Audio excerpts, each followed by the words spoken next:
Every time. There's green on the inside. Okay, this meeting of the Board of Education is called to order. Please stand and join us in the Pledge of Allegiance. I pledge allegiance to the flag of the United States of America and to the republic for which it stands, one nation, under God, indivisible, with liberty and justice for all.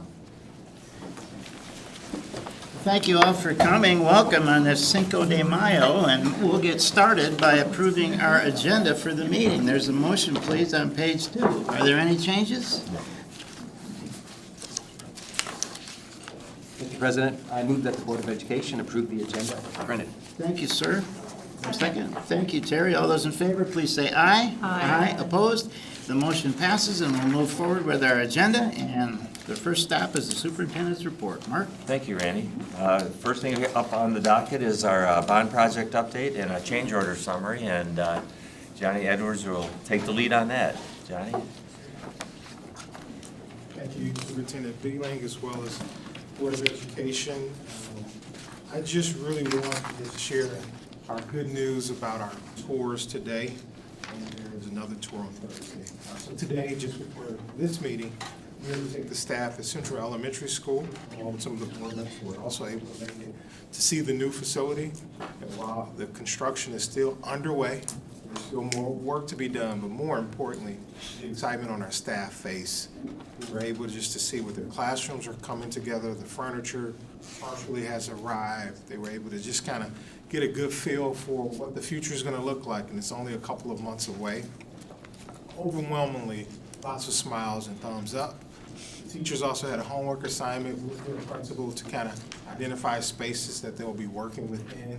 So along with this somewhat guided tour, the staff kind of just roamed like little kids in a new space, which is really exciting to see. And I just want to commend the board for entrusting us to make some key decisions along the way, many of which are coming to fruition, and now staff are able to kind of see it in person. And so overwhelmingly a positive response. And I anticipate for Thursday at the same time, 4:30, we will also do a tour for Haverhill and their staff. And we anticipate a great bit of excitement. As you may have noticed, at Central Elementary School, the playgrounds are starting to come into play. There's a lot of concrete being poured around the exterior of the building. We still have to work through elevators. More furniture will come into play within the next couple of weeks. While if you get an opportunity to see Haverhill, there'll be some areas at Haverhill that are more finished than what's at Central Elementary School, but that's intentional, just all based on the layout of the school and the order in which they're doing the construction schedule. But overwhelmingly, I just want to share a positive thumbs up from our staff at today's visit. So that concludes my portion. Before I turn it over to Anastasia for the change order report, I'll be happy to answer any questions. Thanks, Johnny. Now, Anastasia is our project manager for OAK. She will walk you through change orders 7 and 8. Good evening, everyone. We'll get started on change order 7 for your cover sheet. So as you guys can tell here, it looks a little bit different. One of the last times I saw you guys, we approved Woodland Elementary. So change order 7 is our bond change order to add this one to our construction process here. So moving forward, as we start having any changes from the architect, from the owner side, from the contractors, you'll see, again, the cost moving below from contingency up to construction. So with change order 7, there's no costs across the board there. You'll see those are all 0. And again, that's just because the change order 7 was bringing Woodland into play here. On to change order 8. Again, looking very similar, but now we've got some cost changes that we have moved from contingency up to construction for both Central and Haverhill. On Central's, we had a cost change for change order 8 of $107,292 that we moved up to construction, and on Haverhill, the cost was $87,012. Moving on to the third page here, just some of the details that you guys have. I want to touch base on a couple of the higher end items. If you guys have any questions on the ones I don't touch base on or anything that I do, please feel free to stop me along the way and ask those.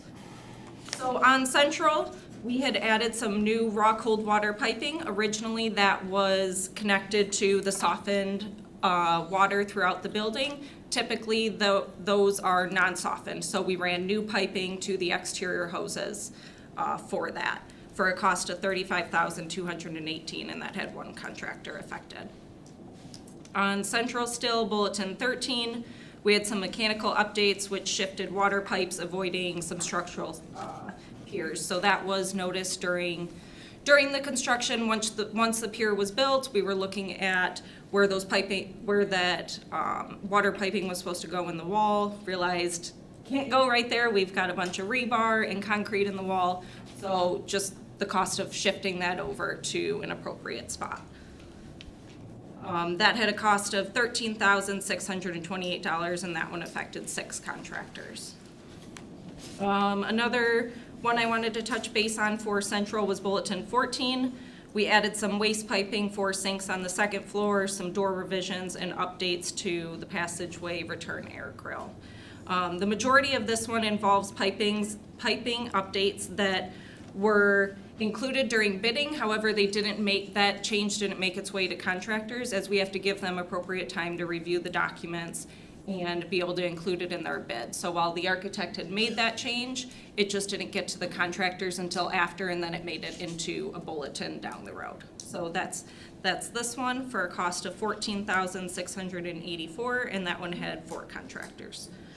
A couple more that you guys will see here. We've talked about these a little bit last time. I've got a couple allowance items on here where we knew we were gonna need money for something along these lines, so we hold an allowance ahead of time to be able to account for those. So we've got a couple of these, which are the adding some solid surface tops and vanities in some specified areas for $26,825.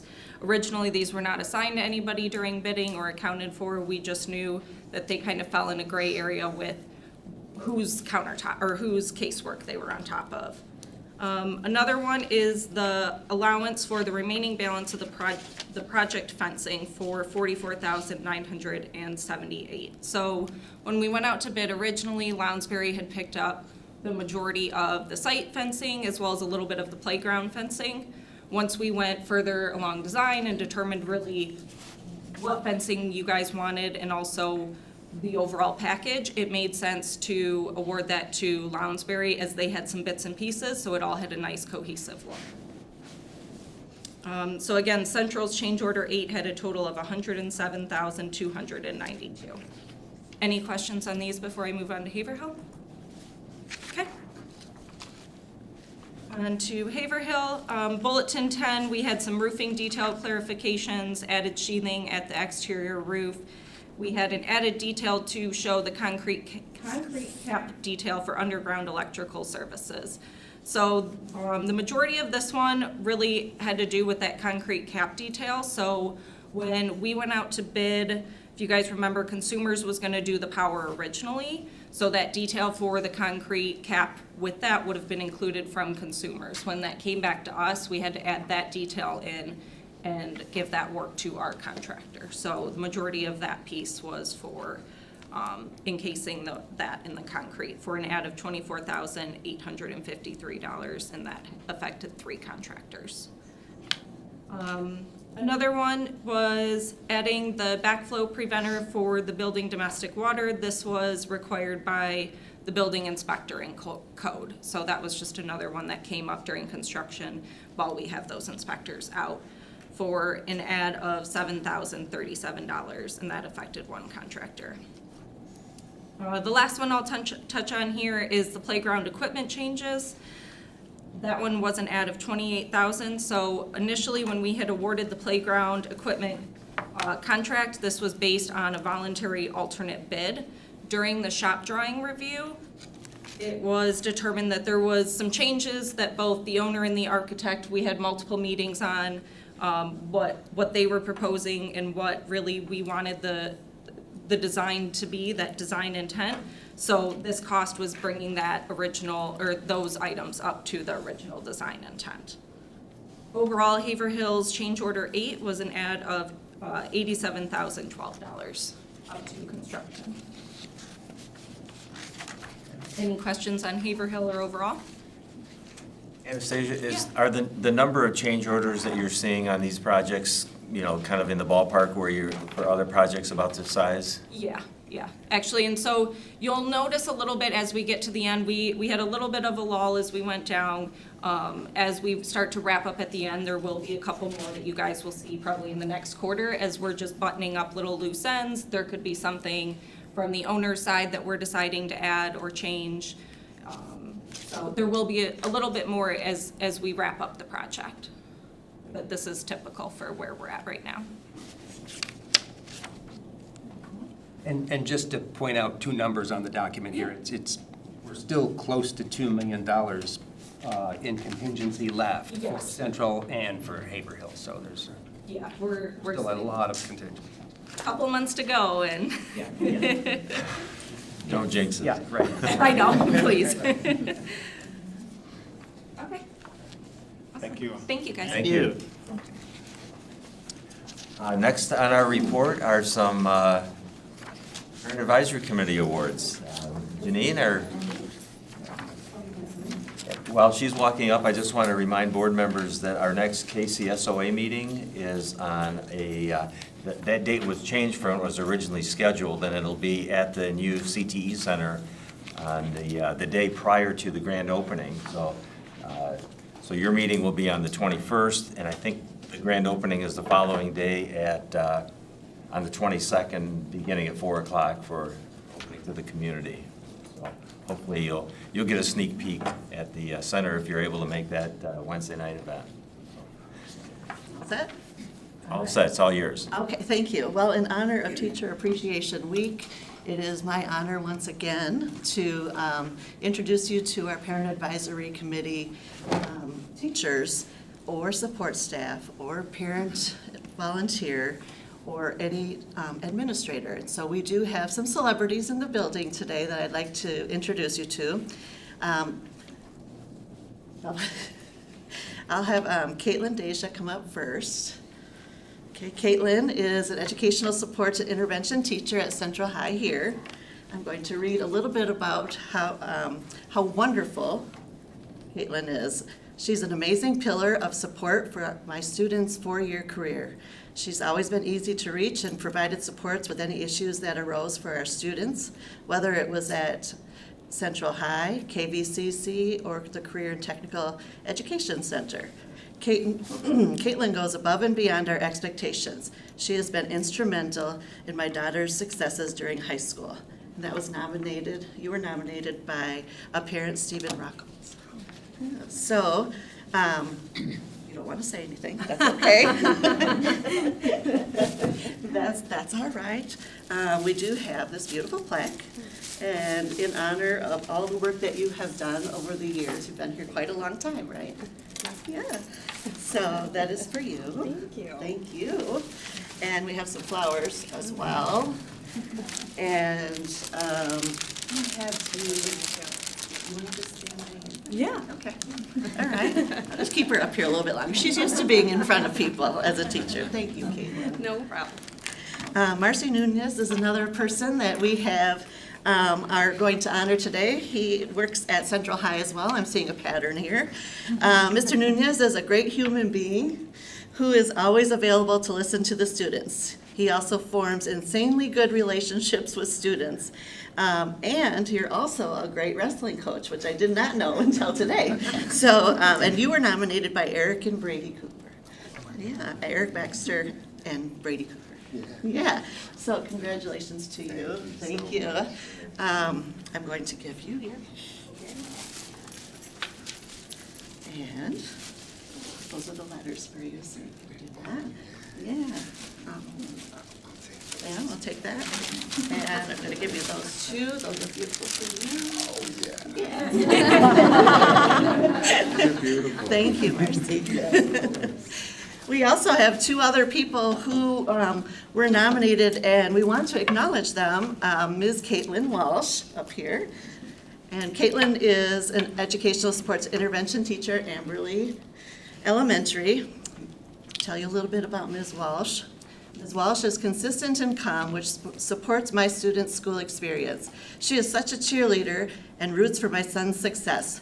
Ms. Walsh also volunteers for an after-school dance club open to the school, and you were nominated by a parent named Tori. Oh, yeah, so congratulations on that. All righty, so that one, got your certificate. Thank you. Thank you.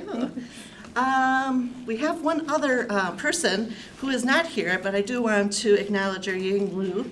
We had a parent volunteer for the very first time was nominated, and so I thought that was pretty cool.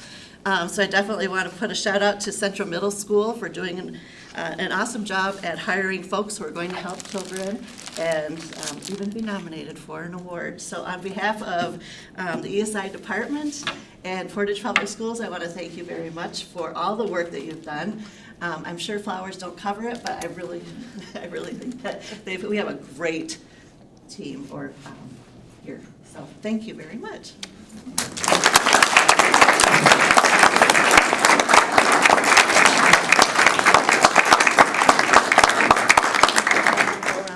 Sure.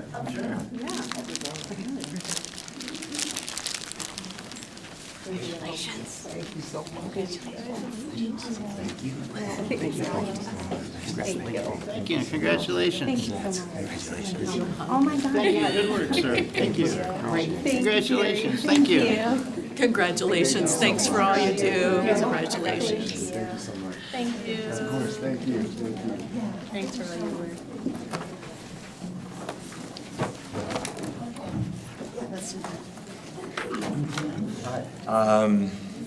No, I think that does it for me. I don't have anything prepared beyond that. Long-term plans you want to share? No, I don't have any. Okay. No, I just encourage board members, if you can make it to either one of those events at the end of May to see that new facility, you'll be wowed. It's absolutely fantastic, so. Okay, very good. We'll move to board education. Absolutely. We're having an ELA update tonight. Dr. Sheehan is here to give you an update about some of the work that has happened in regards to our ELA curriculum, and you were provided in your board packet a rather detailed compilation of results, of survey results and input that has been received, and Mackenzie is here to kind of give you an overview of her findings and with the work in ELA. So. Well, thank you. Good evening, Superintendent Keeling and Board of Trustees. So I'll start and give you that overview of just the packet that you received, and then we'll have Dr. Speaker Gertzheimer come up and give you an update on where high school's at. And so we're excited once again to just be here to kind of present the data that we've gathered for the first semester of school around ELA and the implementation, both from the student's view, from the parent's view, and from the teacher's view. And then any next steps we have planned or that we've already been doing with that information. So you will find in your board packet, but I wanted to make sure we put it up here, just the number of responses we received from each party. So at the completion of this first semester, we sent out surveys through teacher teams and made sure that students were able to access that survey in class, and that parents had numerous times that they were reminded to take the survey within a couple-week window. And so we were happy with a lot of the results that we got. We did make some plans that I'll talk about later to increase the number of surveys in a couple categories.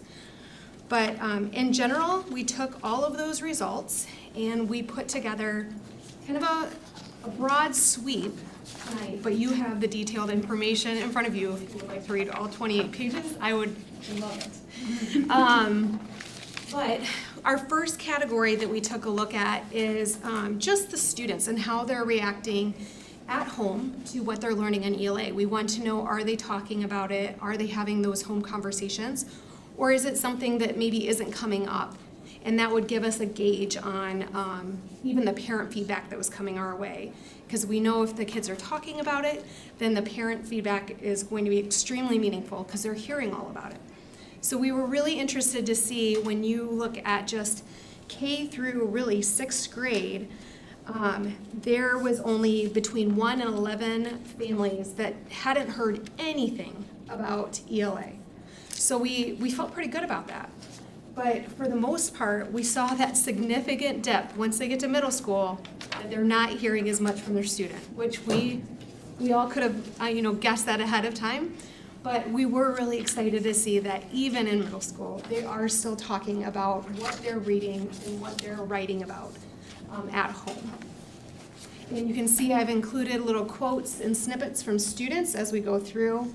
And so this one is from a 2nd grader in particular, and the topics have been of high interest to her son, and she's noticed that he's very engaged and excited at what he's learning and doing.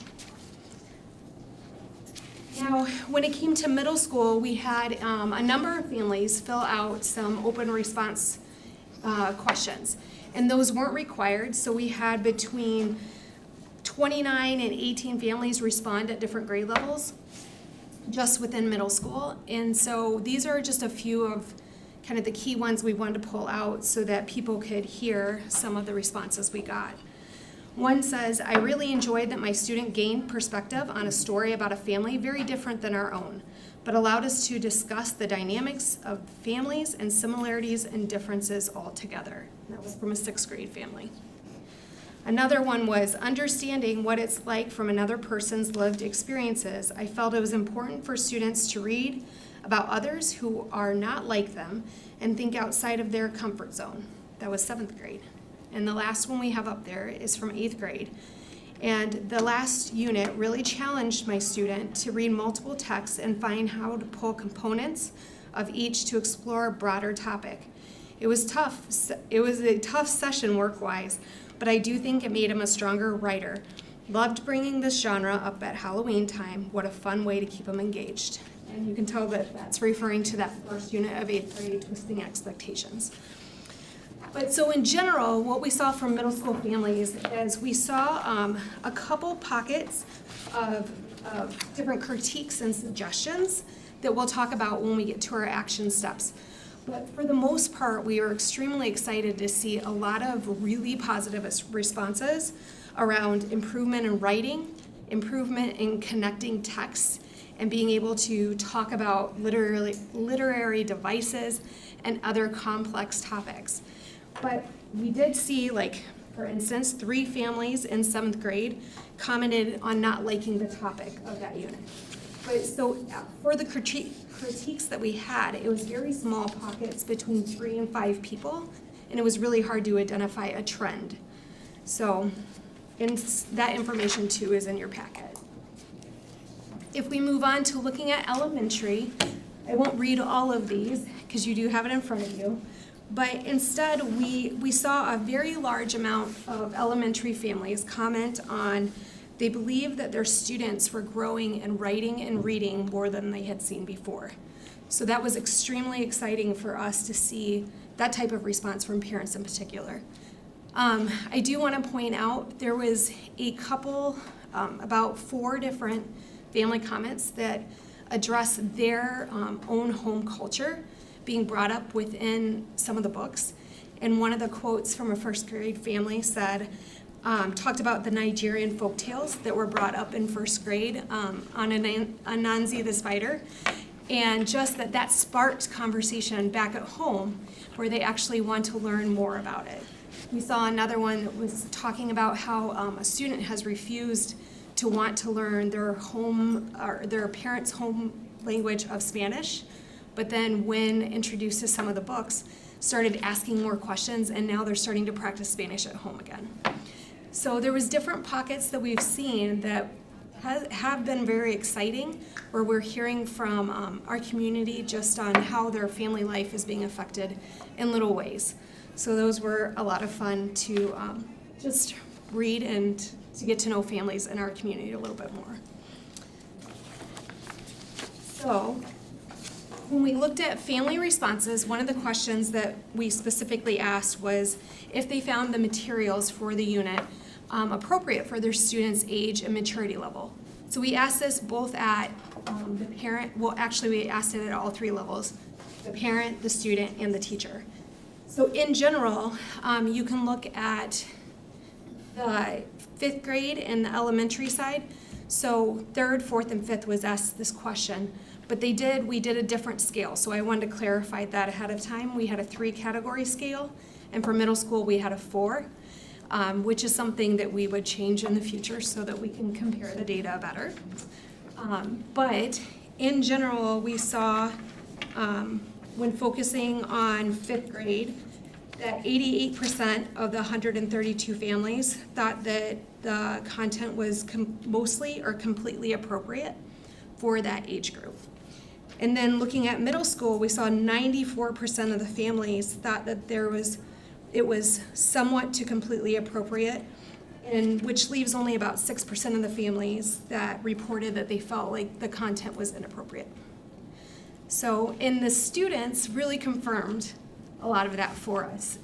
They definitely fell right in line, and we did notice one thing that you'll see come up in the next slide as well, that 7th grade there was something going on, and we hadn't totally pegged it yet, but that group in particular of students felt like that they said it wasn't appropriate for their age and maturity level, which was really interesting, and parents, it was reflected in their survey data too.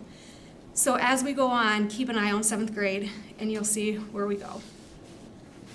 So when we looked at, did they find it interesting?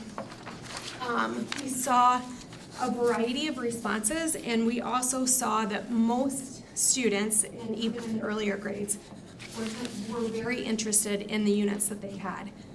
Once again, we saw in 7th grade, there was something going on. And this is something that we were watching for ahead of time. We had gotten feedback from teachers, and even looking at student writing, had noticed something different. And so when we started analyzing it, a lot of, did you find this interesting? Or later when we asked the teachers something similar, we start asking a lot more questions about 7th grade. But even with that lower score of finding it not as interesting as some of the other units, we still had a very large amount of great feedback from students around, they felt like they were growing in writing, they felt like they were gaining skills in general. And those are on pages 21 through 23 of your packet, and there, we summarize them into themes so that it was a little easier to get the essence of what the students were saying. So here are just a few of those quotes from those themes that we saw. So we saw students talk about how it helped them see other people uniquely and differently. We saw them really reflect on their writing and on finding evidence throughout texts. And like I said, the literary devices and very specific things that we were like, yes, they understood, because that's what was taught in that unit. So those are just a few of the hundreds of quotes we have. So then when we looked at teachers, we asked them a series of questions as well. And one of them was, how would you rate your overall experience with the ELA units? We know that this question was very broad, and so it helped us drill down with our coaches to start asking more strategic questions if we noticed something. So we knew that there was going to be factors like, well, if it was on that Likert scale of 1 to 5, 1 being poor and 5 being excellent, and was towards the lower end, was it because of how the students responded? Or was it because the materials themselves maybe weren't as easy to follow? Or were they hard to access? Or was it the teacher's desire to teach that topic? And so those are some of the other questions that we're still following up on and gaining some more insight to. But you'll notice again, in 7th grade, we had, 3 teachers take it. And so that's one of the things that we are working on with our middle school principals, is ensuring that we have every single teacher complete it. And so that's something that we've already discussed and planned for as we finish off the year and take another look at surveys. And then in 3rd grade, that's one thing that our reading specialists have been starting to dig into, is what is it about that unit, or those units, because there's multiple, those units that we can support teachers better or help them work through that so that it is a very positive, excellent 5 out of 5 experience for them. So some of the things that we heard from teachers, you'll see a few of the quotes up there, but we asked them different questions around what materials could be improved or changed to support learning, what feedback did they receive from families, did they have suggestions for pacing changes, and also gave them an open-ended response to share any additional feedback that they wanted to. So we have a few of those quotes up there. There's more in your packets. But in general, we heard a lot of positive information around the unit launches. And so that is a dedicated time before the unit where we do some prep with them, go through the materials, talk about what we think the students are going to need additional support in, and look at the text complexity of it. But that's something that we'll continue to do, and it's evolving over time of what that initial launch looks like. But that was one thing we heard over and over, that it was helpful. There were also a few, like handful of comments around how some people did not feel it was helpful. So starting to investigate, like, what else can we do to make sure that that's a good use of time for everyone. So in all of the data, we identified a few strengths that we want to make sure and highlight, and really that's around the growth, both that we heard from students, from parents, and from teachers, around just the improvements that they're seeing. Mostly, we saw a lot of comments in writing. That was probably the number one, but really in reading fluency, writing, vocabulary, and that critical thinking of connecting multiple pieces of literature. And then another strength was that we saw from both students and families is that feedback around the diverse literature, that they felt like it was meaningful and that gave students experiences that they could connect to the real world. And then also we saw the engagement. We had great scores in students feeling engaged and in parents saying that their students were engaging in ELA. And last but not least, like I mentioned, the teachers appreciated the unit launches, pacing guides, slide decks that our teams have worked so hard on making sure that we have set and accessible to all teachers. So with all strengths, we also have areas that need to be worked on. And so some of those areas that we have is our communication going home. We saw a number of comments around not feeling like they had enough communication, or maybe not knowing about the family letters, because we asked specifically about those. We also know that we had a lot of parents ask for additional ideas on what they could do at home. Even though we do have that on the family letter, we think that I won't get to action stuff yet, but there could be some things we could do there. And then the pacing issues, that came up specifically in 7th grade, was around it feeling too slow. And so that's one of the areas that we identified. The classroom environment, we did have a number of families talk about the disruptive behaviors impacting learning. Now, when I say that there was some, that could be as little as 4 or as many as 8. So but that was a trend out of all of them that did stand out in 7th and 8th grade. And then coaching and instructional support. Teachers specifically talked around the development that they would want around Socratic seminars, which is part of our ending of a unit, and access to audiobook resources for students that may need it, that support. So here are our action steps moving forward. In order to make sure we strengthen those homeschool connections, we are going to make sure that principals help support our curricular team with reminding teachers before they get to a unit that they should be sending that ELA family letter home with enough time for parents to see it before we start the unit. But we're also going to take time during the summer curriculum work to really beef those up, whether it's extra vocabulary or extra questions and connections that they can make at home, or additional books that they could be reading. And then in the fall, when we do that, we're gonna launch kind of with this idea of a family partnership with ELA. What does that look like?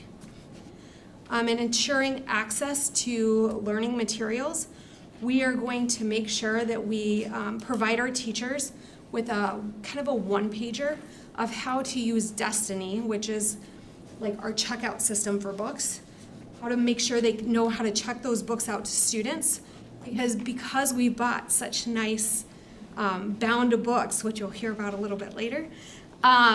We want to make sure that students are able to go to and from school with those. And I think some of our pockets of teachers may still be protecting those as class sets versus letting them go back and forth from school to home. So we're gonna push out that one pager so that they know that yes, go ahead, check it out, let them take it home, and hopefully bring it back the next day. If not, we have extras. Then adjusting pacing and units based on the feedback, and that's really from the teachers. We do have some parent and student feedback we're using for that.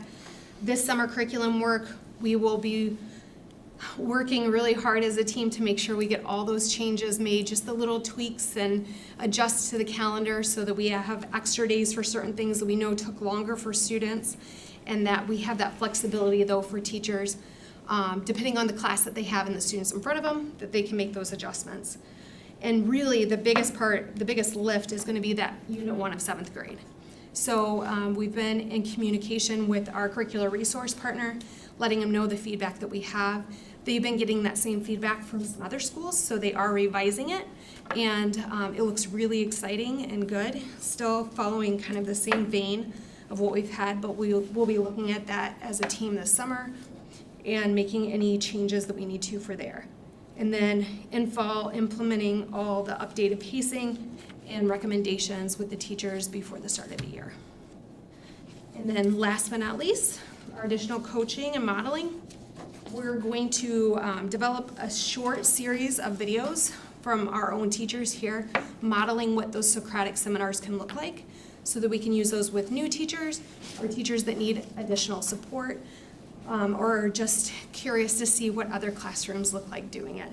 So we'll be doing that, along with making sure that we look at the building-wide expectations for behavior within ELA. So because we have different structures in there, we think that in our middle school program especially, kind of helping develop some of those guidelines around what does it look like when we're doing like a stand up and defend protocol with students, and making sure that they know kind of what their voice is supposed to be like, what their task is, and going through that. So talking about that as a team and really helping kind of guide that conversation so it's very similar between all the buildings.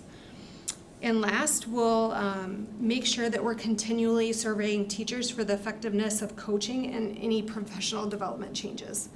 So in next year, in particular, we'll be concentrating on writing and really helping the teachers kind of beef up their knowledge around the writing process and how we can make sure and connect that vertically from grade to grade, and starting to collect those writing samples and talking about them during PLCs.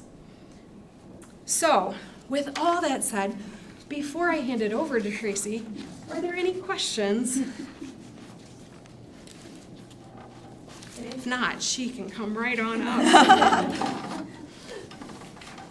I have a couple of questions. Yes. But I'm sure, you're addressing them. I was impressed with the quantity of data that you gave us, so thank you for that. And it looks like you guys are taking some really good action steps to address, some of those specific issues. And one of the things I noticed, as you brought up, was the 7th grade, and I think you're going to have some work there, I'm sure, over the summer to figure out what's getting at there, because I know there are so many variables that can affect how kids respond and talk at home and all that. So thank you for that. But just one little quick question, and now I'm trying to remember. As you were talking about the books and that the publisher's going to adjust the curriculum for 7th grade in response to some of these challenges that we had, will the 7th grade textbooks that we have still be usable with those adjustments, or will that change? That's a great question. And so that unit in particular was a combination of short stories and articles. And so we never purchased a text for it. It was just those paper copies of And that is the plan that they have created, one that is matching to that, where it is a compilation of short stories, poems, and articles. And that's pretty typical for each one of our grade levels, that it has some unit that is composed of that. But we got lucky in that. No. But it's definitely one that we even when we went through the pilot, it was probably the least favorite of our early adopters. So it wasn't a surprise when the second year it didn't seem like it was jiving with the students and the teachers and the parents. So but that's a great question. Thanks. So I don't know if this will be addressed in part 2 or not. And so please let me know if it is, and I'll move on. First of all, I really appreciated the exposure to multiple cultures, because that is so important. That we here in Portage do not get that exposure very easily, automatically. And so having that is a good thing. I did notice with the graphs that you lumped together the somewhat concerns to mostly approve, as opposed to lumping together, I have concerns and then I have some concerns. And it changes the perspective if you group things differently. Because there's always good to be found in something, but it may not be something that you appreciate. And so parents might have chosen that when they had maybe more concerns or stronger concerns by saying, there's still a lot of good here. So my question is more, what are you doing to address those concerns? And I did notice you mentioned strengthening communication, sending books home. I think that'll be a big difference. And I noticed you mentioned family partnership. Is there anything else you're doing to address concerns that families might have? So I'm glad you brought that up, because that was the change too when you saw the 3 categories versus the 4. So us realizing, like, we want to make sure and get a clear picture of what we're asking. And so making that adjustment did help in the clarity of what we saw in middle school versus grades 3 through 5 who were asked that specifically. As for the number, that it's really interesting. Like, we have to really look at and analyze, like, out of the hundreds of families that took it, we may have a group of 10 that didn't feel like it was appropriate. And so thinking about, okay, if we have a group of 10, like, how do we support and respond to that? And for the most part, like, that is a lot of the calls and emails that we field, and that we do meet with those families. But I think in general, like, when we're looking at all those categories, that strengthening of communication is going to be the key, because some of those families we know haven't been able to pick up the book on their own because it hasn't been accessible to them, or they haven't been able to go to the library and check it out. So we have done our due diligence of making sure that the Portage Public Library has all of our books available to parents, that we've tried to push the family letters, and now we're going to try a new way. But our door is always open, and same with our principals. They are very willing to sit and talk and meet with parents to hear those concerns. And when we do hear specific ones, that kind of helps open our eyes to, like, how we could support in various ways. But except for those strategies, there hasn't been anything. So in the future, if you have any suggestions, we're open to it. I was actually going to be along the same line, which is kind of humorous. What I ask is that if you had looked at it with the bottom of, everything that's not completely appropriate, was there an option? I know we said there was a place for parents to make comments or things, but was there a place after, if you're not saying it's completely appropriate, a box triggering, if you didn't find this, what did you not find appropriate? We just left the open comments as that place for it. So, because I know when we do our survey for the school, when there's a detractor, we will try to capture that information with that question. Maybe next time that might help. We could trigger it so that it does do that. That's a good idea. Thank you. I know. Can I say something? Oh, do we not say anything? It's just like goes based off of that, like that. But yeah, I'll tell me after. I just had a quick thing with, the data was great, a lot of information, and it was well put together. Some of the comments with pacing, some were that they were too slow, some families found it, and then some found it too fast. And I didn't know within that, if you guys have had conversations or are going to with math, you've got the core and the plus. Would this be a chance to keep to accommodate students that would be wanting it a little faster, or the kids that do need it a little bit slower, if that would help at all, or? It's a great question, and I think that's something that, that might be a whole nother presentation, but within our resource and how we're developing ELA in general, like there is a way to differentiate within a classroom so that you are able to maybe not push kids along in the curriculum where you think that they would move on faster than their peers, but instead deepen what they're doing and their understanding and the expectations around that. And at the same time, make sure we're supporting and remediating and accelerating those that need it. And so that's something that's written into the enhanced lesson plans, which actually I didn't even touch on, but we saw, and you can see it in your packets, there's a number of teachers that weren't using the enhanced lesson plans. So that's something that we've been pushing really hard since we got that data in. That was probably our biggest concern.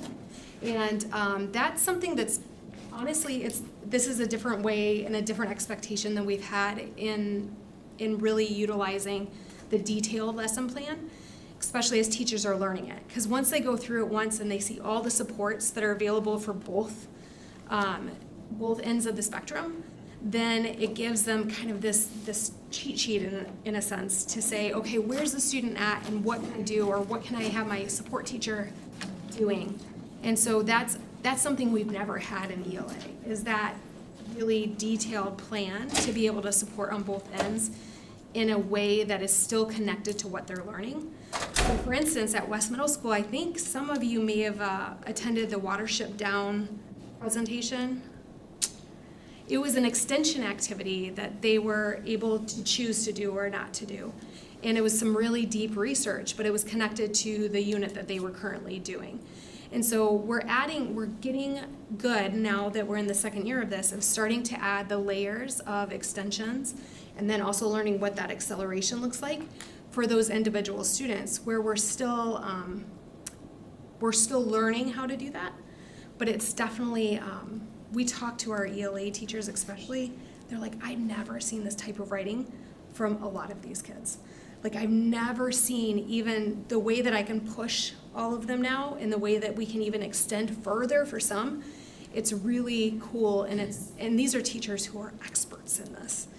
And I'm just kind of floored that they're seeing the progress in all students. So it's definitely something that we're monitoring, and we're also talking with parents as those few concerns, and I say few, and I mean few concerns still come up around that ELA plus regular. But so no, because there's not a benefit like we see in math where they have a choice to take a high school course at middle school, that differentiation can happen in the classroom with that core text and those extensions and acceleration built in. So. Mackenzie, my question might be building on Mark's, and we got to go back a year, so I'm a little fuzzy. But so about a year ago, you came here and talked about the changes that were made to the middle school ELA, like almost 2 full years ago, and you were very frank, and you said, here's some very positive feedback we've gotten on that, and here's some more critical feedback you've gotten on that, and it's a process. Can you help us understand kind of the maturity now in the second year? And I just assume there's a learning curve, right, with all of this stuff. And I'm not sure if you presented data with us like to this level of detail last year. And so my question was kind of like a compare the feedback last year to this year. And I think in answering Mark's question, you said we've still got a ways to go on the learning curve of doing this kind of a new way. Yeah. We definitely see a level of confidence in our teachers as they go into the second year of teaching it, and just feeling like they are owning it. They know it. They've seen the kids and how they're going to respond to it. And really, last year, that was the biggest fear. Is like, well, what if? What if they say something about this? What if the conversation goes sideways? What if? and not knowing what that would look like yet. And so after going through it and using those unit launches to both gather feedback and launch the next unit, we've seen teachers come out of units that they were really worried about and saying, oh my gosh, the kids loved it. Like they had these great conversations, or they connected things this way. So we've definitely got a lot of feedback from teachers who seem to be our most hesitant last year going into it, that they feel much more confident now. As for parents, it's been a lot of conversation and a lot of even them asking questions that sometimes were fear-based, sometimes were just based on not knowing and maybe not having enough information. And I think we're hitting that point, that critical point where like there might be enough and we might need to add a little more, but we're finding that balance. And that was pretty obvious in the comments that were coming back. There were very few that were extremely upset or negative, like very few, like less than one handful, like in each grade level. And so I think we're seeing where our growing spots are, our growth edges are, but we're definitely feeling a lot more confident in both the parent response and the teacher response. So. Thank you. Hey, and if I could make an observation, in looking at the data that you gave, it just points out what a diverse school district we are and the diversity of the families we serve. And, this hits home. Some families are sitting down at dinner tonight and they're talking with their fourth grader about ELA, and in some families, they're not. And we've got to serve all of them, and we've got to meet all of those needs, so. Thank you, by the way, for such excellent data. I love data, and it was wonderful to see. Thank you. Okay, go ahead. Well, in a year from now, you will have a very long report from me on our high school implementation. But tonight it will be a very brief update, because we're at the very beginning part of this process in 9th grade. So we have a high school curriculum review council group, and what they did this year was identify 4 potential units to try out in our classrooms. We've got 2 teachers in each high school who have agreed to be what we call early adopters in grade 9. And so those 2 teachers worked collaboratively to adopt those 4 units. After each unit, the teachers surveyed only their students and collected what I would call informal data about how students felt about the unit and the pacing.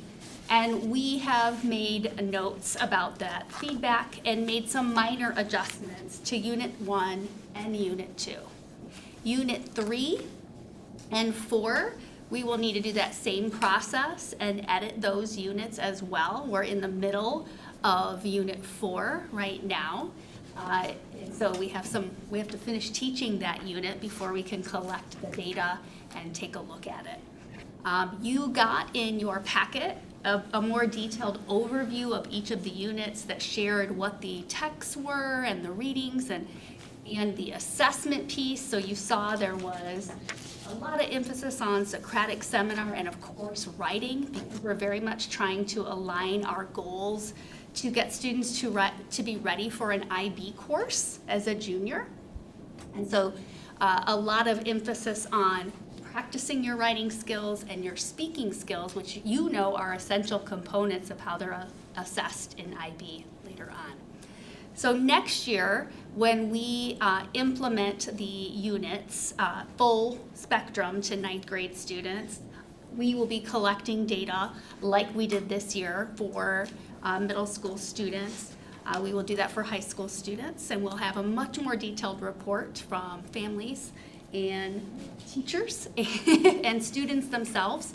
I anticipate we will have probably less families fill out the survey for high school. It's just kind of the nature of what happens, but I always enjoy reading the student feedback on our materials.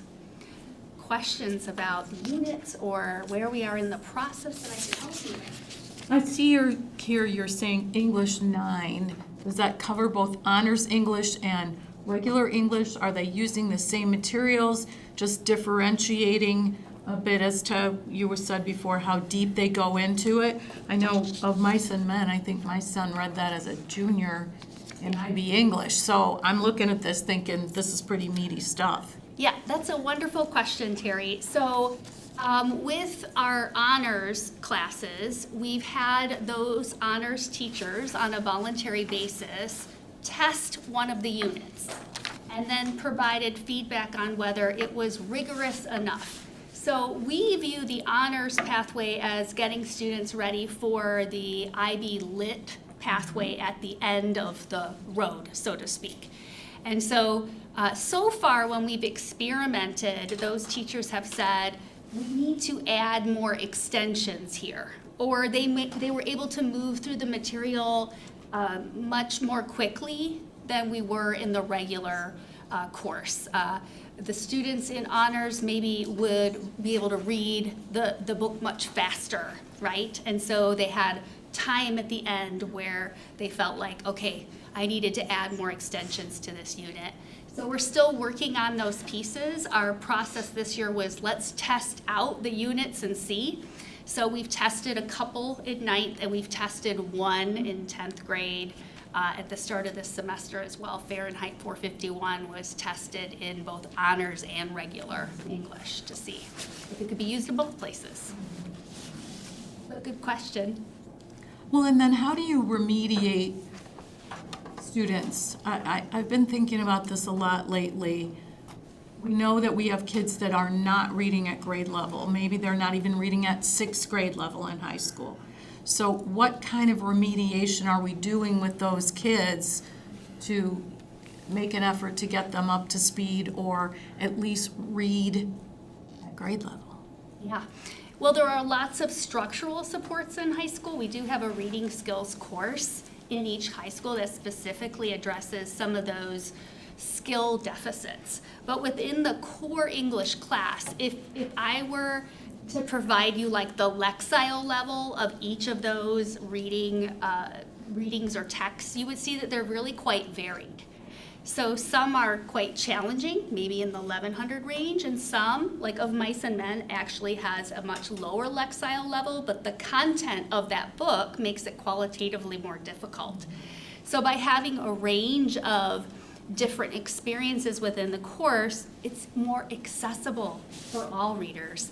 And then teachers themselves, built within the curriculum, there are lots of differentiation strategies to get students engaged. So we might be watching a short clip of an important scene from a movie version of the book, right? And then using that to dive into the material. We might dive into the material through a little discussion with partners first. And so all of those are ways to sort of get kids who might not have all of the skills to get on board and access the material, right? And you know, the more they try, the better they get, right? So the first battle is engaging the students with material that's highly engaging. I noticed you mentioned earlier, that was mentioned that teachers had requested audiobook versions, and in today's age of Audible and Libby from the library, et cetera, that definitely provides a way for a student to listen to it while they're reading along in order to help improve much of the fluency and comprehension while they're reading it. And some are so much more interesting. I'm thinking of one book in particular where the Audible version is read by the author himself that we have in our 9th grade curriculum. And I'm currently listening to that again. And it just brings that piece alive, right? The humor of that author himself reading his own text really makes it lively for me. So, and is a great tool for students as well.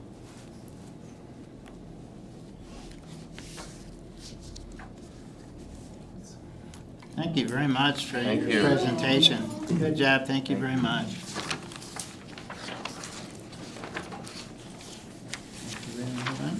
Okay, we're now at our comments and communications section. Does anybody wish to address the board this evening? Frank, welcome.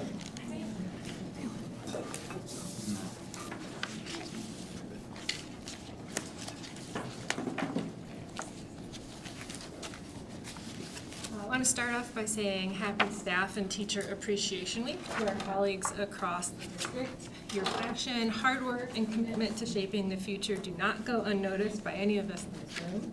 We are grateful for the incredible impact you make every day in our schools and communities, and I'm going to share a few snippets with you again of the amazing things our educators are doing. 17 talented art students from Central High, under the guidance of art teachers Joe King and Liz Honeysett, had their work selected to be part of the high school area show at the KIA. The diverse range of artwork, from pen and ink drawings to sculptures, watercolors, and even jewelry, reflect the depth of creativity and skill nurtured by our teachers. Many students received well-deserved awards for their outstanding work, and the opening reception on Friday, April 25th was wonderful. That exhibit, I believe, is open until May 24th at the KIA. Celebrating Madeline Woods, who is named Regional Diving Coach of the Year by the Michigan Coaches Association. Under her leadership, several divers competed at the state level, with one student earning an impressive 8th place finish in the state. This accomplishment speaks volumes about Madeline's dedication, expertise, and the positive impact she has on her athletes. Congratulations to Madeline and all of her divers. Melissa Holso has worked tirelessly to secure funding for music education across all district buildings, with particular emphasis on capital outlay for music programs. Through her hard work and persistence, she has helped organize and update inventory systems, ensuring that the music department can support essential instrument purchases without needing to rely on a bond.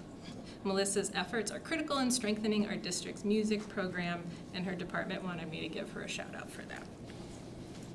Amy Greeley and her students in 4th hour recently took on a creative and impactful project. They designed and painted 7 chairs saved from the old North Middle School building, which were then transformed into a sculpture and bookshelf with the help of fellow teacher Dave Mandrick.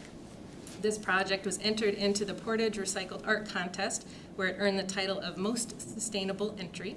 The sculpture was on display at Portage City Hall recently. Congratulations to Amy, Dave, and our students, and I believe there were some pictures of that up on the Facebook page as well. In light of the upcoming move at Woodland Elementary, the school librarian, Kelly Bamey, has partnered with the Portage District Library to ensure that students continue to have access to books. As part of this collaboration, the Portage District Library created a community outreach library and purchased new books for our students. These resources will benefit not only Woodland students, but also students at Haverhill and Central Elementary, expanding learning opportunities across our community. Both high schools celebrate their IB students and educators of distinction this month. I attended PC's ceremony, and it was awesome to see the genuine appreciation of the students for their teachers, coaches, and mentors. Thanks to Jason Frink for organizing such a meaningful event. And lastly, I want to wish you all good luck as you sort through all of the superintendent applications coming up. I hope we have lots of excellent candidates who show care and commitment to every student and every future. Thank you very much, Kat. We appreciate you coming and updating us on what our teachers are doing. Thank you very much. Our next speaker tonight is Mike Quinn.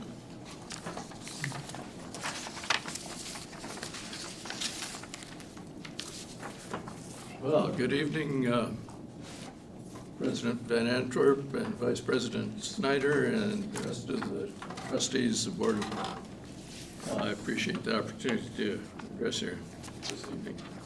My name is Michael Quinn. I live at 7025 Rockford Street in Portage. I am completing a 3rd semester of math tutoring through AmeriCorps and the Michigan Education Corps at Central Middle School. Both my daughters attended and graduated from Portage schools, and my granddaughter is attending Central High School now. I have a bachelor's degree in applied mathematics and a master's in statistics, and I've worked for a number of years, I have a number of years of experience in those fields. Having been here, I have some concerns about our math education system, and I believe there are some serious opportunities here for improvement to the system. I've observed that a significant amount of resources, both personnel, students, and teachers, and time are spent attempting to remediate the outcomes of the regular curriculum for quite a number of students, possibly more than for any other area of study, maybe even greater than ELA. And if I were to use an industrial metaphor, I'd say your system of math education, production, and inspection as testing scores is resulting in a significant number of outcomes that are not meeting your expectations, requiring rework. I've enjoyed the opportunity to observe class sessions in Portage Central Middle School, and I have a lot of admiration for the skill and the enthusiasms of your math teachers. I've also watched my own girls progress through their courses, and I've tutored a few dozen middle school students here. Overall, I find the students are bright and usually successful in their other courses besides math. I'd like to mention three areas that you might want to investigate that are features of our math curriculum here. First is a failure to teach the multiplication tables that give automaticity and fluency in arithmetic facts. I'm finding too many kids who can't multiply, they do finger math. It takes them 15 seconds sometimes to get 7 times 8.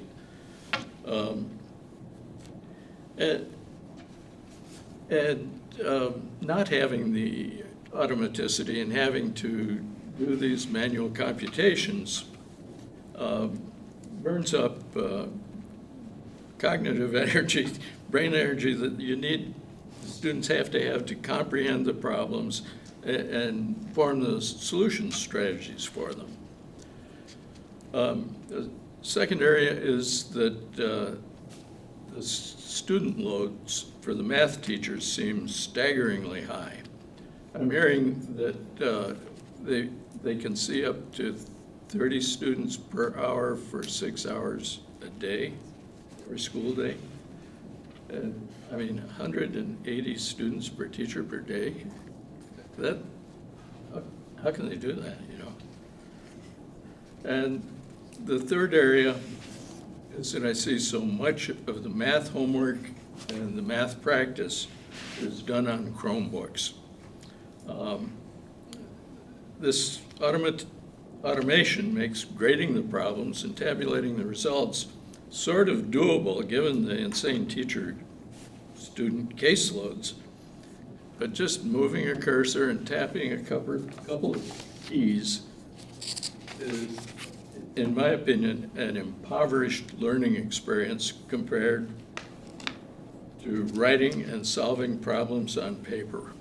The old-fashioned way that I learned from, maybe you as well, you used eye-hand coordination, you gained muscle memory, you had a better look at the solution processes. And for both student and teacher, you get a better view of the solution processes that the students are attempting or using. And I mean, if you've ever done a 8th grade or higher program, you get in one problem, you've got about 15 opportunities to make a mistake. You forget a negative sign or something like that, and the multiple choice on the Chromebook will throw you out and you might not know why. You know? So that's about it. My wife here ran a Montessori preschool for 38 years. And a prime tenet of the Montessori method is that an awful lot of learning is done when the hands are involved, even for abstract tasks. I think I've used this word system several times this evening on purpose. And as I had threatened Mr. Snyder, the late Dr. Deming taught us that the overwhelming majority of what people can accomplish is determined by the system in which they're working. I cannot believe that the outcomes that we're observing are due to laziness or incompetence by either the teachers or the students. And I would exhort you in your stated dedication and your vision statement to continual improvement to focus on features of your math education system that might be root causes. I've come here tonight to address this board since, as Dr. Deming taught, improvements to the system are the high duty and responsibility of top management, and you are the top management here. I want to thank you for your attention, and I sincerely thank you for the work you've been doing in our community. Thank you, Mike, for your comments. Mike, do we have a copy? Yes. Very good. Another one. Very good. Yeah, these. So thank you very much, and thank you also for your tutoring and helping our students. We appreciate it a lot. Thank you, sir. You're welcome. Thank you. Wonderful experience for me. Good. Good. Just scan it. Okay, do we have any comments by board trustees this evening? I wanted to say thank you again to the Portage Central Superstars. They, again, have been planning events with students who has higher support needs at Woods Edge Learning Center, and have done so with compassion, respect, and servant leadership. And I wanted to highlight what they are doing and what they are continuing to do. Thank you, Kimberly. Anyone else?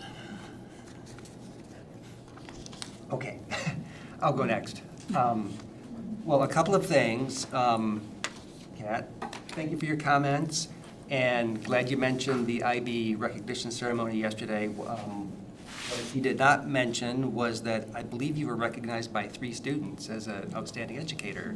And yeah, great. So, I mean, one of the most fun parts of that ceremony is getting to see these great educators honored by students. So, and yeah, Central's was yesterday, and Northern's is next week, so we'll look forward to that. And then Mr. Quinn, Mike, really appreciate your comments. Mike and I know each other a bit, and we had, I don't know, breakfast or lunch here a year or so ago, and we stumbled into the fact that we were both followers of Dr. Deming. And you can't get nerdier than that. It's a good thing. It's a good thing, and so thank you. Thank you for those comments. And then, as part of Staff Appreciation Week, I think the retired members of the board who have more time during the day will be involved in distributing cookies right to buildings on Wednesday. As part of that. So look forward to that, and many thanks to the great team here at Portage Public Schools. Thank you, Bo. Anyone else? Well, as we continue discussing the IB ceremony at Portage Central, there's a brochure from that event at your places, and you can see we had 47 IB diploma candidates at Portage Central, which is a very high number and pretty remarkable. One of the things that I came away with is when the students were talking about their significant educator. I mean, most people didn't really talk about the academic piece. They talked about the life skills and confidence that they had learned from their significant educator. And I thought it was very interesting, you know, that we do more here than just give grades, you know. We're trying to provide, you know, a broad experience level for our students, and that was really evident in their comments yesterday. Also at your place, there's the program from the K-RISA Outstanding Achievement Awards. There were 74 scholarships awarded to seniors totaling $76,000, and that included 14 Portage Public Schools seniors. So congratulations to them, and you'll enjoy reading the program from that event as well. Randy? Yes. I missed one thing, and this is a big one. Mackenzie and Tracy, that presentation was dynamite. That was really time well spent for us, so thank you. Any other trustee comments? Okay, we'll move to our consent agenda. On page 37, we have 3 items. Approval of the regular business meeting and closed session minutes from April 14th, 2025. And also that the board authorize the superintendent or his designee to enter into a 3-year agreement with the option to extend the agreement up to 2 additional years with Adams Remco, located in Kalamazoo, Michigan, for the lease of copy print equipment along with associated maintenance and service agreements as presented, with the term of this agreement to begin on July 1st, 2025 and end no later than June 30th, 2030, and required payments for this agreement to come from the general fund budgets covering the term of this agreement. And finally, that the Board of Education authorize Owens Ames Kimball Company to issue a notice of pending award in the amount indicated for the PCEC roof repair to Apex Industrial Roofing, LLC, pending confirmation that all requirements of the contract documents have been met, and furthermore, upon receipt of Owens Ames Kimball Company of the appropriate documentation, a contract will be awarded to Apex Industrial Roofing, LLC, by Portage Public Schools in the amount of $371,407, with a sum total of all fees not to exceed $442,780, the funds for which will come from the Building and Site Sinking Fund. Any exceptions to the consent agenda as presented? Hearing none, the consent agenda is approved. And now we got to skip over 20 pages, all the way over to page 57, which is our Assurance of District Performance Monitoring Report 1.4. Mark. Well, thank you. This is going to be a 2-part report, and I'll be brief with the first part. Barbara's going to pull something up on the screen here for us that we can look at. All the information is in your report, but I wanted to bring your attention to just a few pieces of information that we look at it on an annual basis that I want to highlight. So, Barb, this is the actual end statement of 1.4. One of 5 end statements the board has, that the students have knowledge and skills necessary to succeed at post-secondary institutions without remediation and have the employability skills necessary to obtain meaningful employment. So pretty much self-explanatory. We look at a number of pieces of data that I'll go through here very quickly. The first one is this whole idea of taking college classes without any kind of remediation. So this is the data that we've received for the last 3 years. The percentages that are shown there are the number of students that are enrolled in any remedial class as a percentage of students enrolled in college. So and you see that the number is trending downwards, which is good news for us. The other thing that's important to know is that the state categorizes certain, in particular, community college classes as remedial classes, even though they're required. So our students may not have to take those classes because they're not ready, but community colleges require them taking classes. So I think that contributes to the numbers that we're seeing here, but we're trending in the right direction there with fewer and fewer. Go ahead, Barb. The next one shows that one data that we track is our 5-year cohort graduation rate. And you can see there that we continue to be in the high 90s. And the reason the 5-year rate is important is because it recognizes the fact that some of our students are in a 5-year program like early middle college. And so I think as we see that number and that program be taken advantage of more and more frequently, this will be a good number to continue to watch. And so if you go to the next one, that shows our 4-year cohort, we're still at the 97 plus percentile, which is, as compared to the state average there, we're well above the state average in our four-year cohort graduation rate. And so this is, basically when you look at the difference between 4 and 5 year, you see that the vast majority of our students are graduating in 4 years. And this is, again, 5-year data that we're showing, and not much change there, although we're at our highest point this past year, 23-24, with that number. And then this one is, it's a rather busy chart, but on the left-hand side there, this is the, we have our similar schools that we've been using, and we're showing you which schools they are, but we're not showing you which school is where they're at. We're just showing all of the schools. And on the left side is community high school. The middle column is Northern High School, and you'll see there's one school there that's above us, and in that similar comparison group. And on the right-hand side is where our two schools combined compared to Kalamazoo County schools, or in our area. And you've got a listing there of the schools that we've included in that, and kind of taken a leap forward, and I know that the board has had some discussion about including Mattawan in the group because that's an adjoining district, so they're listed as part of that group of K-RUSA area schools. So you can see we're doing very favorably there, in particular when you compare it to the state average. So these are just some interesting data points.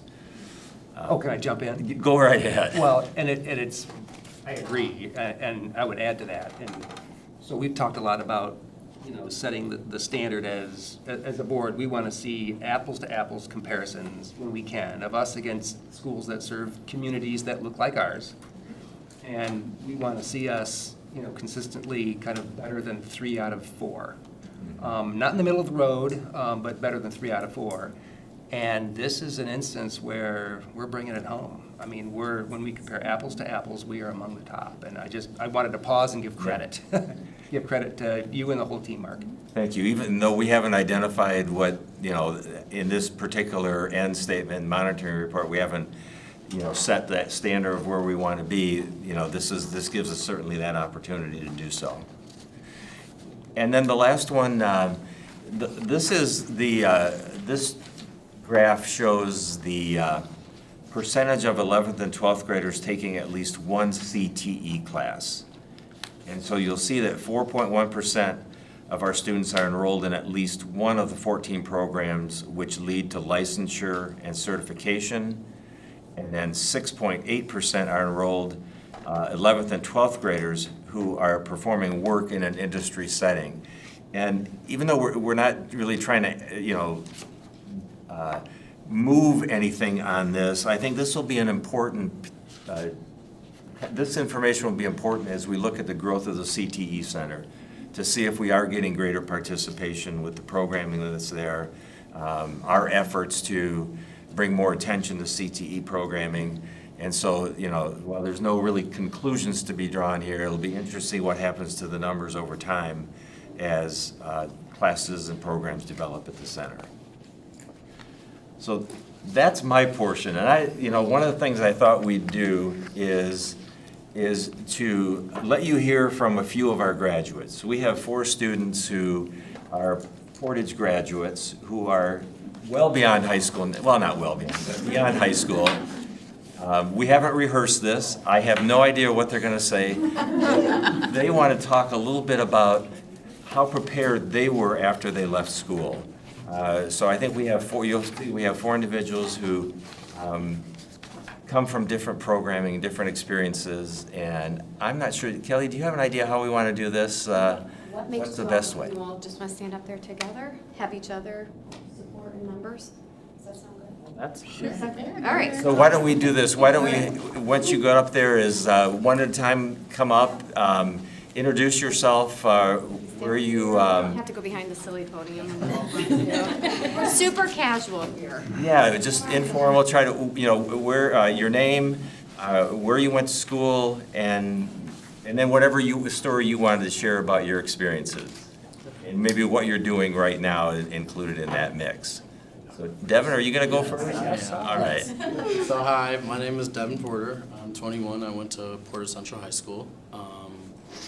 Through Portage Public Schools, all of elementary, all the way throughout high school, and absolutely loved it. Had great experiences, and I have people, adults that I cherish, in each and every single one of my buildings. Coming over here today is from some of the adults that I cherish so much and took great care of me as a kid. I'll speak to high school mainly. Peer-to-peer was something that I got into, and it was my thing. It's been my calling my whole life. As a freshman in high school, I had kind of worked with the kids with special needs and wasn't in a peer-to-peer program, but some of the adults had noticed that was what I was doing. So, oh my goodness, why am I blanking on his name? One of the gentlemen that work in the office, I don't know, I can't think right now, but he came and he told me, I actually was doing kind of rough in school my freshman year, and he told me, he said, listen, I want you to be able to do what you want to do, and I want to make sure you're doing well in school as well. And we kind of made a plan, and then I actually came back to school that following year on a 504 plan, and that's just another instance of like, I was taken care of by some great people, Mr. Peck, Mr. Baker, they always kind of make sure, Ms. Deja, love her, she took great care of me. And even just going into high school, like I was granted the Walker Muley Award and that scholarship, and like that was something I was very grateful for. And coming out of high school, not necessarily knowing my plan, Mr. Albertus was a great help in any way, shape, or form that I needed. He always let me know that I had him in my corner, and that this place right here was somewhere I could always come back to if I ever needed anything. If I ever needed somebody to talk to, just resources in general. And it speaks to it now. I now work as a parapro at Portage Central Middle School. And so this is my second year there. Last year I worked as a hall monitor, but kind of did the parapro stuff. I made connections with the kids really, really quick. So kind of took away from hall monitor and kind of started to play Johnny on the spot. Whatever I needed to be called to is where I was going and trying to handle it. And so they're taking great care of me over there. People at the admin building have been taking great care of me. I've been offered so many different opportunities. I actually help coach football at the high school at the freshman and varsity level, and then I also coach long jump for the track team. And the opportunities have been endless, ever so giving, without any kind of worry, and it's just always been so giving. So I'm very, very thankful for Portage Public Schools and the path that I've been given, because it's not necessarily the correct one because it's not college, but I mean even after college, still just really taking care of me. And even when I was in college, still reaching out to some people in the building when I needed help with some things, or like even reaching out to I was at Davenport and just trying to get a hold of higher ups, and they helped me out with stuff like that. So always just been very giving, and I wanted to be able to express that to you guys as a young African-American student that came through your guys' program in your school and was really taken care of, and I really appreciate a lot of what's happened through here. So thank you so much. Thank you for your guys' time. Thank you.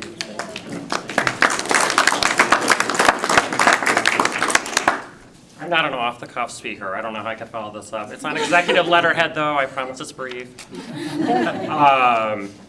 Mr. Superintendent, President, and Vice President, ladies and gentlemen of the board, thank you so much for the opportunity to address the board this evening about the impact of my education at Portage Public Schools on post-secondary education and career. I was proud to attend Portage Public Schools from young fives all the way through senior year of high school, Amberley, West Middle School, Portage Northern. I had the opportunity to be educated by some of the most professional, compassionate, and diligent teachers one could ask for. During my career at Portage Northern, I took advantage of the IB diploma. The fact that Portage Public Schools offers this program sets them apart from many other institutions, and this program gave me an enormous leg up with my college aspirations. I was happy to be awarded the IB diploma and to use those experiences to excel during my bachelor's degree at Michigan State. I studied political theory and a minor in Spanish. I was able to complete my bachelor's degree in only 3 years, graduating in 2021. This was due in large part to performance on IB exams and the skills that I had learned through that program. I went on then to earn my master's from Texas A&M's Bush School of Government and Public Service in Public Administration, focusing specifically on state and local government policy and management. Overall, I think Portage Public Schools' success with educating students and sending them out into the world to be well prepared can be attributed to culture, programmatic offerings, and an emphasis on individual responsibility. Many of my colleagues in undergraduate and graduate school did not seem to come in with the same preparation in many of these areas that I did. And I'm incredibly grateful that I had that preparation. My teachers were always clear to articulate that the next step in my educational journey would require personal accountability, studiousness, and a desire to learn. And I kind of took all of those into the different levels of education. So I took everything that I learned here, everything that I learned undergraduate, graduate, and now I'm doing political consulting and political fundraising. Thank you. Hi, my name is Kaylin White. I stayed in Portage Public Schools all throughout my schooling. I know my principal, Mrs. Jensenius, from Lake Center Elementary, and then I went through Central for both middle school and high school. I was a big person of the arts. I did theater in middle school. I did marching band and band throughout all of this, and just was a very artistic person.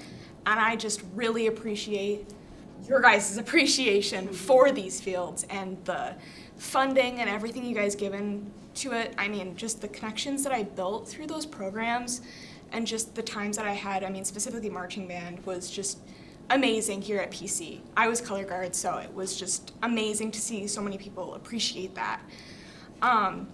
I also went through the early middle college program, so I actually just graduated this year from KVCC with an associate's in biological sciences. And that is just an opportunity that I am incredibly grateful that I was given to me through the Portage Public School system.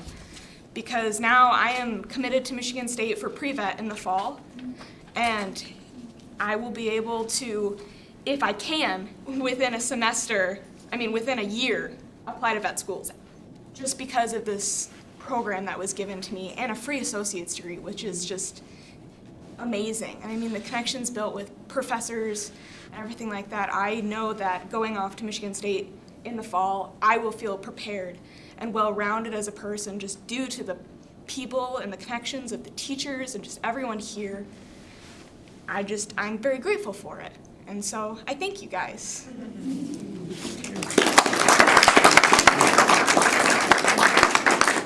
Is it okay if I go to the podium?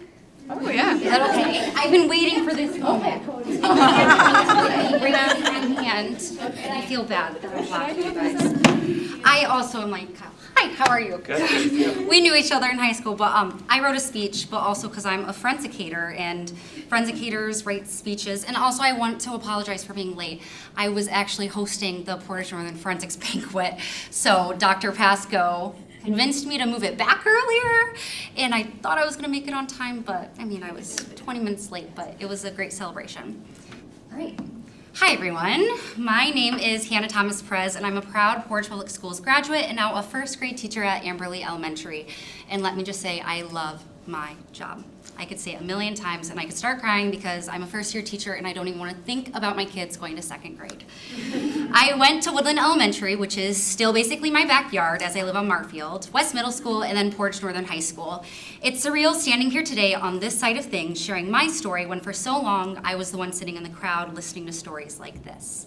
When Dr. Pasco first walked into my classroom, I'll be honest, I panicked. My brain instantly flipped through the 1,000 of things I'd done in the past week, trying to think, what is he doing here? Hi! While it's during my planning and I'm like shoving Doritos into my face. It was a great conversation, but when he asked me if I'd be willing to speak about how Portage Public Schools impacted me, and immediately I felt this wave of appreciation and a deep sense of, wow, I have truly come for full circle, and I'm an adult, which is still weird. Dr. Pasco said I could just speak from some bullet points, but the more I thought about it, the more I realized that bullet points couldn't begin to capture what Portage Public Schools means to me. I've been incredibly privileged in life. I grew up with a sister and two parents who, yes, once pulled a sled to school to pick me up at Woodland Elementary and walk me home in the snow. And if there's one thing that's influenced me the most in Portage Public Schools, it's the people. I'll never forget Mrs. Hoy, the reason I became a teacher. She saw something in me, and while most people might have called it bossy, she called it leadership skills. It was her last year before retiring, and she gifted me with whiteboards and books with a simple note for your classroom one day that I still have in my house. Crazy, so crazy. I still have these books, and they remind me every day of the kind of impact one teacher can have. And she gave us Chips Ahoy on her last day of school. Chips Ahoy, Ahoy. Then there's Mrs. Cannells and her dogs, offering unconditional love and fur every day. At Portage Northern, I had the most incredible teachers who lifted me up during one of the hardest times of my life. I say I lost my sister, not because she passed away, but because she left my family in a way that shook me so much as a young 14-year-old girl. I leaned on my teachers when I no longer had her as a role model. They showed up when I needed them most. I juggled the IB diploma, which in all honesty made college a breeze, a job, friends, and grief, and yet my teachers still checked in. Even when I lost my graduation, well, drive-through graduation, prom, senior year award ceremony, scholarships, extended essay presentations, and my last couple of months in high school due to COVID as a 2020 graduate, teachers all reached out to me, even with Mrs. Polson coming to my house to take pictures of me in my prom dress for free. I'm now 23 years old, and so many of my teachers still reach out to me every few months just to ask how I'm doing. This kind of care does not end at graduation, and it's the type of care I hope to have for my students. Senor Hill, who moved to California and is the best Spanish teacher ever, sends me updates of his son Mateo, who I used to babysit for. Mr. Searing is always there when I need to vent about life. Dr. Thorpe went above and beyond to help me writing a college essay, sitting with me word by word. Dr. Houston, who is someone I will forever look up to, a substitute teacher at Portage Northern, wrote a reference letter that reflected a version of myself I had never even realized. Because of them, I received a full ride scholarship to Hope College. I never would have received this without these people. At Hope College, I earned degrees in special education and elementary education. My teachers back in Portage still support me through every doubt-filled email and late-night text. They remind me of who I was and where I came from. When I returned to Portage, didn't mean to, I wanted to go to Chicago, but I got the opportunity to work as a paraprofessional at Amberley, and I fell in love with the students, the coworkers, and when you find a good administration, teachers here know you cannot give that up. I was eventually then hired as a first grade teacher, working alongside my dear friend Caitlin Walsh, who actually was here. She was nominated for an award, and she's now become my best friend. And let me tell you, when I get messages from former teachers buying items off of my classroom wish list and saying they want to transfer their kids to Amberley Elementary, it is the weirdest thing. Then one day, I get a message from my old forensics coach, Cece Weeks, calling me and saying, hey, can you please be the coach for Portage Northern Forensics team? Terrifying, but I said yes. Because I want to impact not just the little ones in my classroom, but also high schoolers learning to use their voices. This is another example of teachers seeing something in me that I did not see myself. This past weekend, our team placed 5th in the state, and Portage Central placed 1st. Woo woo. I actually just came from our forensics banquet, which is why I was running late. I realized that doing this program as head coach is amazing, but also exhausting. First graders in high schools are very different people. I'm not getting hugs from them, and if anything, I'm getting cussed at. And it's the oddest thing, and I don't know what I am doing, but I have people by me who are supporting me through it. Andy Fear, 12th Street's Principal Daryl, and my amazing support of Northern teachers have helped me step by step. Portage gave me something that I never want to leave, a community. One that raised me, believed in me, and continues to walk with me. As a young Hispanic woman, I feel so included to know Portage is trying to make all young girls who look like me or don't feel like they belong, such as the fish tank curriculum, which is amazing, by the way. Portage gave me the confidence to be who I am and to help all students become lifelong learners, because every student and every future matters. I'm now working on my master's in administration and leadership at Western Michigan University. One day, I hope to become a principal, yes, in Portage Public Schools. And who knows, maybe even superintendent, sitting right there, Mr. Beeling's seat. Thank you for allowing me to share my story, and I appreciate you all so much.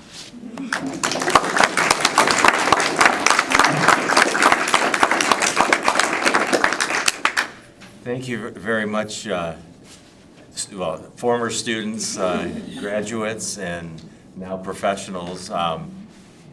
You know, I think just to build on what Randy had alluded to earlier on what students say about teachers during the IB program when they identify their significant educators. You know, what we do here goes far beyond what's in the books. And I think that really is exemplified by how the board has crafted your 5 end statements. I mean, we really are speaking to how do you develop well-rounded individuals, and each one of those plays an important part.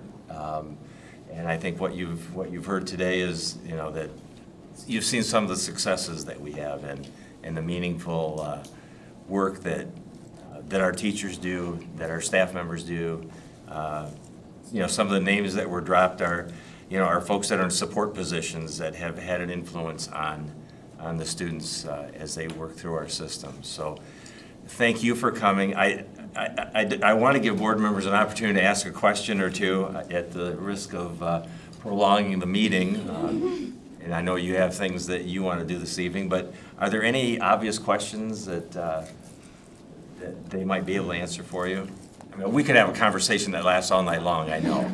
Sure. I just really noticed the diversity among you all in terms of what your interests are, what you did, what you're doing now. So it just speaks to the fact that our people can relate to you no matter what your interest is, and motivate you along and encourage you, and it's just really great, really great.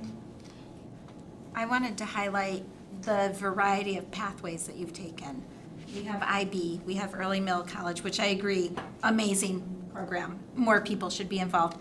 We have alternate ways to find employment and pathways to employment that provide you a way to really grow and find your true potential. And I think that's a strength of Portage, that we can really grasp onto and claim that not every student is a traditional student. And yet if we have multiple programs that they can succeed in, that you have succeeded in, we can meet the needs of so many more. And making those programs available is enormous. I don't have a question, but I was having a really good day, and you guys made it better. Yes. So cool. So glad you're here.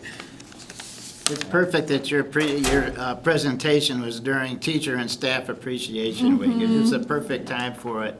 And we appreciate you taking time out of your evening to come and speak with us, and we wish you continued success. Thank you very, very much for coming here tonight. Thank you. Thank you. All right, I'm gonna grab you off of pictures. Thank you all. Yeah. Thanks for being here with us this evening. You guys have a great night. All right, you too. Thank you. We have a motion on page 57 to approve monitoring report 1.4. Is there a motion, please? President Van Antwerp, I move that the Board of Education accept the monitoring report 1.4 ends as a reasonable interpretation and evidence of compliance with policy. Thank you, Terry. Is there a second? Second. Thank you. Any discussion? All in favor, please say aye. Aye. Opposed? Hearing nothing, the motion passes. Excellent monitoring report, Mark. And now we're going to do another one on Executive Limitations Policy 2.11, Long-Term Asset Planning. There's a motion, please, on page 72. Mr. President, I move that the Board of Education accept monitoring 2.11, long-term asset planning as a reasonable interpretation and evidence of compliance with policy. Thank you, Mark. Is there a second? Second. Thank you very much. Mark? I'm not going to read this to you. Hopefully you've had a chance to read it, but this really is intended to capture what we've been doing relative to our bond work for the past 12 months. It also gives a little bit of history and perspective for that it's captured in a monitoring report, so that the work we're doing in phase 3 is put in perspective with the work that's been done in phase 1 and 2, and also it pretty much captures the reports that Johnny's been providing during the course of the year, and where we're headed in the future with the completion of the bond, and how we're connecting with the school board relative to the change orders as they come through. And you heard that report this evening. So if there's any questions, I'm happy to answer them. Other than that, this is just an updated report on bond and the building and site sinking fund. There There is a list of the work that we've completed through both of those there for, just to keep you up to speed with the things that we're working on through bond funds and building and site sinking funds.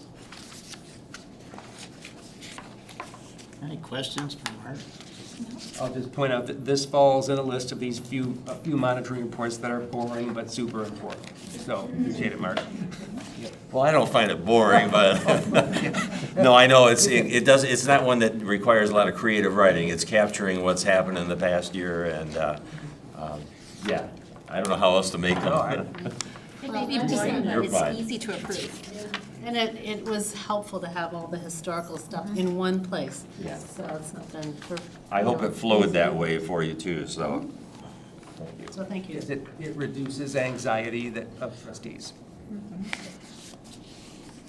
Well, there's a lot of good work contained in these few pages. It's happened over the years, and it's an excellent monitoring report, sir. Thank you very much. All those in favor of approving monitoring report 2.11, please say aye. Aye. Opposed? The monitoring report is approved. And now we'll move to our required action item, which is to authorize the signer on the sale of documents. Is there a motion, please? It's a long one. Mr. President, I move, oh heavens, how is this worded? It's a little awkward, but it works. I'm going to read it. I move that the Board of Education approve the sale of a parcel. All right, I'm just going to read this. At its board meeting on February 24, 2025, the Board of Education of Portage Public Schools approved the sale of a parcel on the campus of Portage Northern to Mark and Beth Koenig Real Estate LLC in the amount of $35,000. The board hereby authorizes Johnny Edwards to sign all documentation related to this sale on behalf of the board and Portage Public Schools. Thank you, Bo. Is there a second? Second. Is there any discussion here that it's pretty self-explanatory?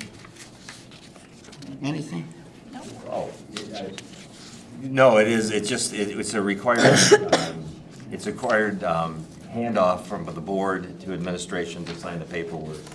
And the real estate people like to have this. Well, and we can complete the sale to the Koenig, so that's good. Now, that's boring. And a very tricky worded motion. Yes. Intentionally. All those in favor of approving the authorization of the signer on the sale of documents, that's what it says. Please say aye. Aye. Opposed? The motion passes. Now we move to our first discussion item, which is the old KRESA biennial election resolution. Number 2. Well, you've got in the memo there, this is one of the required steps that the board has to take. And, last time you acknowledged the fact that there would be a this time, and this time has come to pass this resolution for next time. So next time you'll have a little more detail about who you'll be voting for and who is going to be casting that ballot. But this is that next step in the process. So you're the pro on the KRESA board, so maybe you can do a better job of explaining than I just did. No, that's excellent. Just everybody be thinking, where would they like to be on June 2nd at 5 o'clock or 5:30, and be thinking about the opportunity to cast a vote. Any questions, comments on this one? Okay, let's move to our next discussion item, which is the KRESA 2025-26 General Fund Budget. Sammy? Good evening, Superintendent Beeling and Board of Education. In your packet this evening is a formality, is the KRESA budget. We bring it to you every May, and it has to pass through the LEAs before it goes on to KRESA. Just to note that we don't have much part of building this budget. It was presented to us just a couple of weeks ago at a business managers or business officers meeting that we have each month at KRESA, and there's nothing out of the ordinary with this budget. It's pretty status quo as usual. Happy to answer any questions. Any questions for Sammy? You said the magic words, there's nothing out of the ordinary for this budget. Excellent, thank you. We'll move to our next discussion item, the Chartwell contract renewal. Tammy's gonna do this one as well.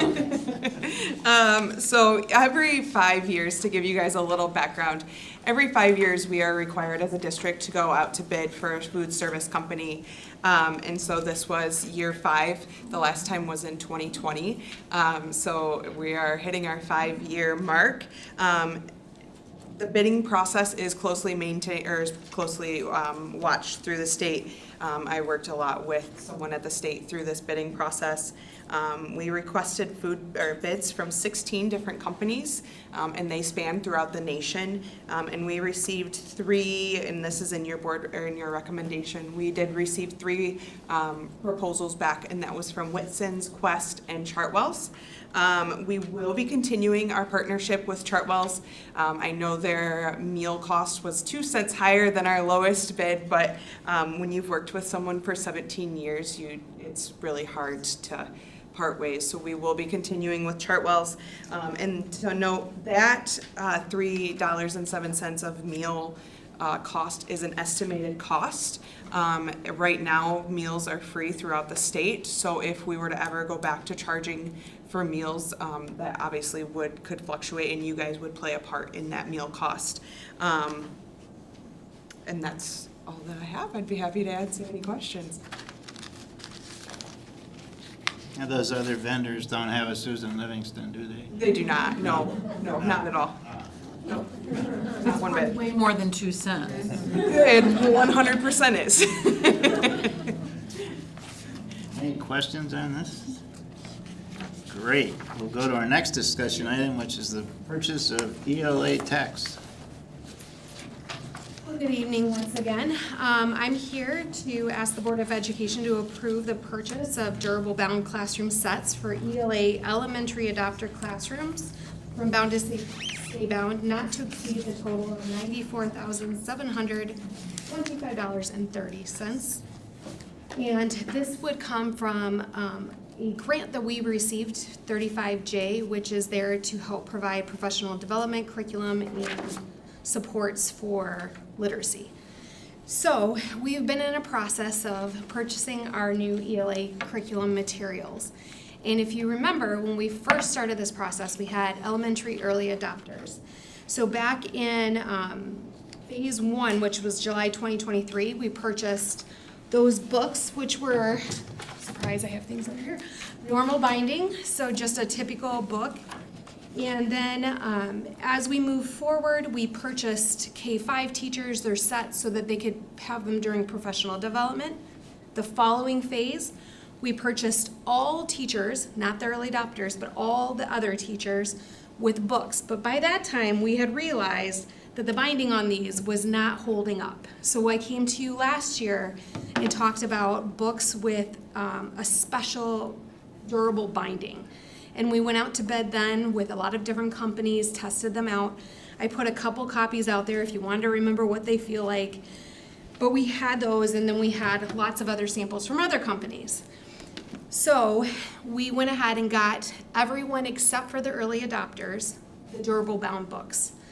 Now and at that time we actually got the middle schools. We replaced their normal bound ones with durable binding because we knew that middle schoolers were a little bit harder on these than some of our elementary class sets. So we knew we had to prioritize that. But we also knew it was going to take us time to replace the early adopters sets, and so we just started budgeting for that. Once we got this grant, we were like, this is the moment, right? This is the moment where we need to go ahead and replace the early adopter sets with the durable binding so that they have those. So it will just be the class tech sets, so the ones that everyone has one in their hand, that we'll be replacing. And we did go out to bid, got 5 bids back. Bound to Stay Bound, because of the durability, because of the guarantee if something does rip or fall apart, they'll replace it for free. We just have to send it in. They also put our barcoding on the back, so it works right with our systems that we were talking about before for free. They have won our hearts, and we are so happy with the service. We've already sent a couple that had a little error in it back and got new ones right back. So when we looked at the bids that came back, we knew we had to go forward with this product just because of the durability compared to the other ones, as well as all those books. So I'm here to answer any questions that you may have. Well, I will tell you that my mother was an elementary school librarian in Illinois, and the little sticker in this book says "Bound to Stay Bound, Jacksonville, Illinois, in business since 1920."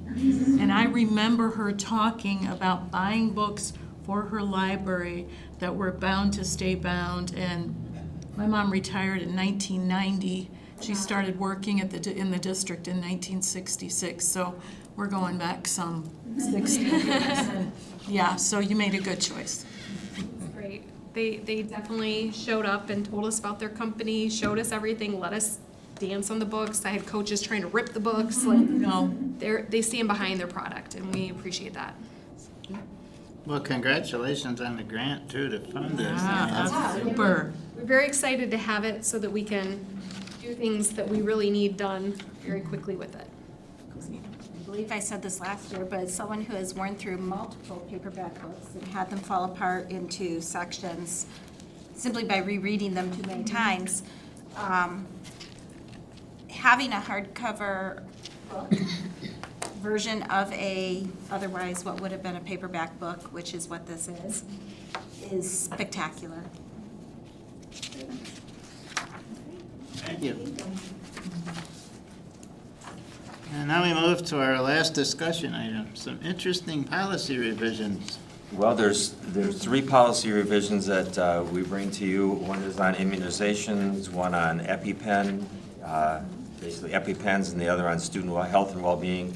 And this is one of those set of policies that Neola has responded to at the request of their clients to add some language, make some revisions that seem to make more sense.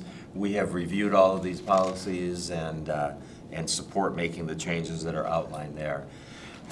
I also note there's one policy, and these come across every once in a while, where we make Scribner's error corrections or technical corrections, and there's one policy that Neola comes to every once in a while. I think they get new people on staff that review all the policies, and there's the change to one on graduation requirements, but it's simply changing online as a hyphenated word to online.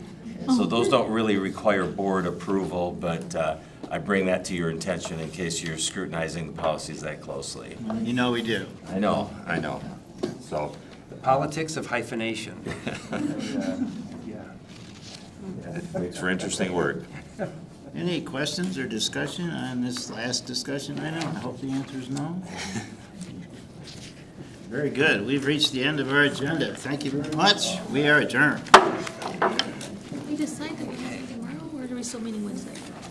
We're meeting Wednesday. It wasn't this week. That was the change. We don't know yet. We're gonna figure it out Wednesday night. Make sure he does.